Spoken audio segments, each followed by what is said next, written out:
এই ভিডিওতে আপনি ইতিহাসের এমন ৩ জন বিখ্যাত ব্যক্তির সম্পর্কে জানতে পারবেন যারা রহস্যজনকভাবে পৃথিবী থেকে অদৃশ্য হয়ে গিয়েছিলেন এবং আর কখনো তাদের খুঁজে পাওয়া যায়নি।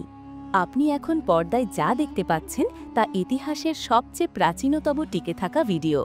এটি 1888 সালে ফরাসি উদ্ভাবক লুই লে প্রিন্স দ্বারা চিত্রায়িত হয়েছিল। আজ এই ছোট ভিডিওটি রোন্ডে গার্ডেন দৃশ্য নামে পরিচিত। সিনেমাটোগ্রাফির ইতিহাসের দিকে তাকালে আপনি প্রথমে থমাস এডিসন এবং লুমিয়ের ব্রাদার্সের মতো নাম দেখতে পাবেন, কিন্তু বাস্তবে লুই লে প্রিন্সই তার প্রতিদ্বন্দ্বী উদ্ভাবক থমাস এডিসন এবং লুমিয়ার ব্রাদার্সের বহু বছর আগে একক লেন্স ক্যামেরা ব্যবহার করে প্রথম চলমান ছবি রেকর্ড করেছিলেন। লুই লে প্রিন্স মোশন পিকচার ক্যামেরার উন্নয়নের জন্য কাজ করছিলেন, এমনকি 1888 সালের নভেম্বরে তিনি ইংল্যান্ডে তার ক্যামেরার পেটেন্টও করিয়ে নেন। কিন্তু এত কিছুর পরেও তিনি তার কাজ সফল করতে পারেননি, কারণ বিশ্বকে তার যুগান্তকারী কাজ দেখানোর আগেই তিনি হঠাৎ করেই খুব রহস্যময়ভাবে পৃথিবী থেকে অদৃশ্য হয়ে যান। 1890 সালের সেপ্টেম্বরে লুই তার আবিষ্কারের প্রথম প্রকাশ্য প্রদর্শনীর জন্য আমেরিকা ভ্রমণের পরিকল্পনা করেছিলেন। 1890 সালের 16 সেপ্টেম্বর লুই ফরাসি শহর ডিজন থেকে প্যারিসের উদ্দেশ্যে ট্রেনে উঠেছিলেন। লুইয়ের ভাইয়েরা তাকে ডিজন স্টেশনে নামিয়ে দিতে এসেছিল। লুই লে প্রিন্স প্যারিসে তার গন্তব্যে পৌঁছাননি, তাকে আর কখনো দেখা যায়নি। ট্রেন থেকে লুইয়ের জিনিসপত্র এবং তার ব্যক্তিগত নথিপত্র পাওয়া যায়নি।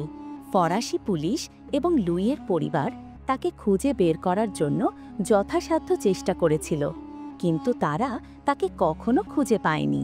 লুইয়ের নিখোঁজ হওয়া নিয়ে অনেক তত্ত্ব উঠে এসেছিল।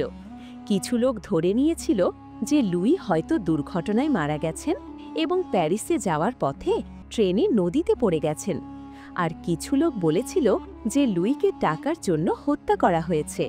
কিন্তু যে বিষয়টি নিয়ে সবচেয়ে বেশি জল্পনা ছিল তা হল লুই লে প্রিন্সকে হয়তো কেউ হত্যা করেছে, যে তার আবিষ্কার চুরি করতে চেয়েছিল, কিন্তু সত্যটা কখনোই পাওয়া যায়নি। লুই লে প্রিন্সের নিখোঁজের 1 বছর পর 1891 সালে টমাস এডিসন লুইয়ের ক্যামেরার অনুরূপ একটি নকশা তৈরি করেন এবং এর জন্য পেটেন্ট আবেদন করেন।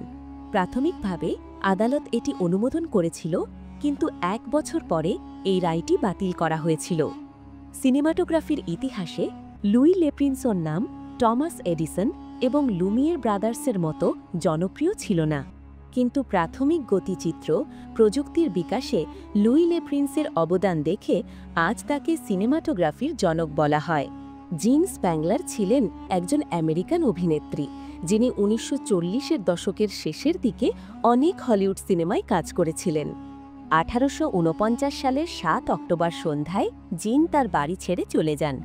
বাড়ি থেকে বের হওয়ার সময় তিনি তার শ্যালিকাকে বলেন যে তিনি কাজের জন্য একটি চলচ্চিত্রের সেটে যাচ্ছেন।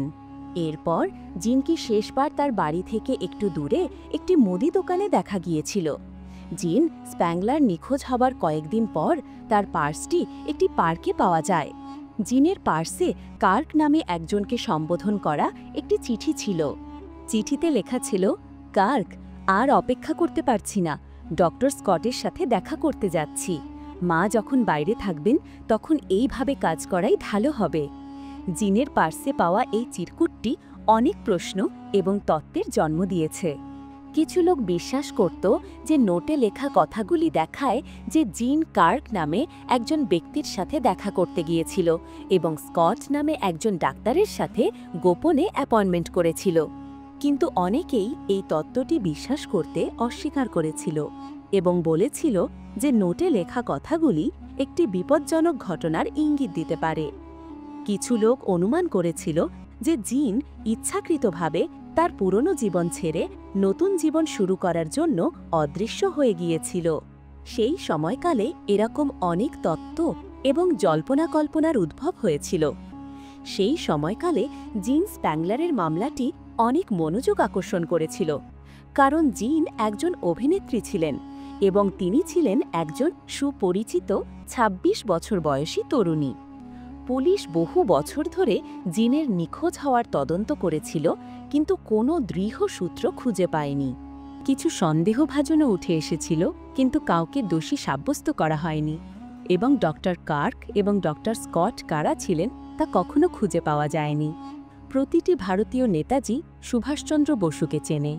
তিনি ভারতের একজন জাতীয়তাবাদী নেতা ছিলেন। ভারতের স্বাধীনতা সংগ্রামে তিনি বিরাট ভূমিকা পালন করেছিলেন। নেতাজির জীবনের সবচেয়ে রহস্যময় দিক হল তিনি ১৯৪৫ সালে বিমান দুর্ঘটনায় মারা যান অথবা দুর্ঘটনায় বেঁচে যান এবং কোথাও নিখোঁজ হন। ১৯৪১ সালে দ্বিতীয় বিশ্বযুদ্ধের সময় নেতাজি সুভাষচন্দ্র বসু জার্মানিতে যান, যেখানে তিনি ব্রিটিশদের হাত থেকে ভারতকে মুক্ত করার জন্য অক্ষশক্তির সাহায্য চান, বিশেষ করে নাৎসি জার্মানি থেকে। ১৯৪৩ সালে নেতাজি জাপানে যান এবং তিনি ফ্রি ইন্ডিয়ান আর্মি গঠন করেন। দ্বিতীয় বিশ্বযুদ্ধে জার্মানি ও জাপানের পরাজয়ের পর নেতাজিকে একটি নতুন পথ খুঁজে বের করতে হয়েছিল। বোস দেখলেন যে সোভিয়েত ইউনিয়ন ব্রিটিশ বিরোধী হয়ে উঠছে, তাই তিনি সোভিয়েত ইউনিয়নের কাছে সাহায্য চাইতে সিদ্ধান্ত নেন। অতএব ১৮ আগস্ট ১৯৪৫ তারিখে নেতাজি হাওয়াই থেকে মাঞ্চুরিয়া যাচ্ছিলেন। এই যাত্রার সময় তিনি পথ হারিয়ে ফেলেন। এই দিনের পর তাকে আর কখনো দেখা যায়নি। নেতাজির কি হয়েছিল এ নিয়ে অনেক তত্ত্ব এবং জল্পনা কল্পনা ছিল। সর্বাধিক গৃহীত তত্ত্ব অনুসারে ১৮ আগস্ট নেতাজি একটি জাপানি বোমারু বিমানে মাঞ্চুরিয়ার উদ্দেশ্যে রওনা হন। পথে তিনি তাইওয়ানে থেমে যান এবং তাইওয়ান বিমানবন্দর থেকে উড্ডয়নের সময় বিমানটি দুর্ঘটনার কবলে পড়ে, যাতে নেতাজি গুরুতরভাবে দগ্ধ হন। তাকে তাইওয়ানের একটি সেনা হাসপাতালে নিয়ে যাওয়া হয়, যেখানে তিনি মারা যান।